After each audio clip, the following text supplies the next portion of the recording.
वो जमशेदपुर की धरती से हो, क्योंकि जमशेदपुर के लोगों का सपोर्ट बहुत बहुत ज़्यादा रहता है। हम लोग कहीं भी शूट करते हैं, चाहे वो मीडिया से लेके या जहाँ पे भी हम लोग लोकल में कहीं शूट करते हैं, काफ़ी लोग सपोर्ट करते हैं। तो फिल्म की नींव हम लोगों ने रखी और आज वो सपना साकार हुआ। फुल क्रेडिट बद्री सर को। एक बार मैं चाहूँगा कि बद्री सर के लिए जोरदार क्लैप आप लोग बजा दीजिए। लोग मुंबई में, दिल्ली में, कहीं ना कहीं यूपी में बहुत ज़्यादा शूटिंग हो रही है।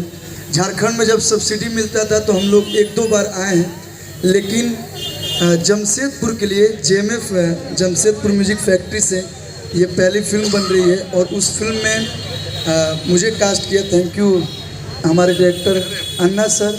और हम लोग की पूरी टीम मिलजुल कर पूरी मेहनत से एक बेहतरीन, एक बहुत खूबसूरत फिल्म बनाएंगे, ताकि जमशेदपुर ही नहीं, जहाँ जहाँ ये